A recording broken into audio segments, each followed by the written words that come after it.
होणाऱ्या नवऱ्याकडून सध्याच्या पोरींच्या अपेक्षा बघा काय आहेत. आपके फ्यूचर हस्बैंड की सैलरी मिनिमम कितना होना चाहिए पर मंथ? 5 लाख. 5 लाख 5 लाख पगार असल्यावर तुला नवरा पाहिजे होय का? अगं तुझ्या अंगावर त्या 100ला 3 टॉप भेटतात, लेफ्ट रोडवर भेटतात, तसले कपडे घातलेस आणि 5 लाख वाला पाहिजे होय का तुला? उसकी सरकारी जॉब रहना चाहिए, उसके गाड़ी विड़ी सब होना चाहिए उसके पास. गाड़ी कौन सा होना चाहिए? BMW. VNW ही कुठली गाडी आहे? अगं आधी गाडीचं नाव नीट घ्यायला शिकाय. BMW असते ती. नाव घेता येणार तसल्या गाडीमध्ये बसून फिरायची स्वप्न बघलेल्या. लंबा रहना चाहिए, गोरा रहना चाहिए, पैसे वाला रहना चाहिए. अरे भाई, लंबा पाहिजे, गोरा पाहिजे. आणि तू कशी आहेस माय?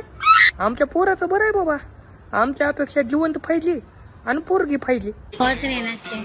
कितना होना चाहिए? 10 करोड़. 10 करोड? अरे भाई, इथं महिना 20,000 कमवायला पार गांडीतून पाणी निघलेलं आहे पोरांच्या, आणि तुला 10 करोड वाला पाहिजे होय ग? हा, त्या 20,000 पगारीमध्ये बी मेस वेगळं, हप्ते वेगळे, आणि ते रूमचं भाडं वेगळं. करोड़ का स्पेलिंग क्या है?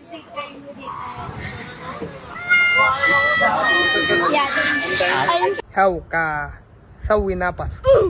हिला नीट त्या करोडची स्पेलिंग बी ना झाली आणि 10 करोड पाहिजे म्हणे हिला. ह्याव का आग लागली या पोरींच्या अपेक्षाला. अपेक्षा म्हण, लग्न म्हण, हे ठोकाचा पोरी.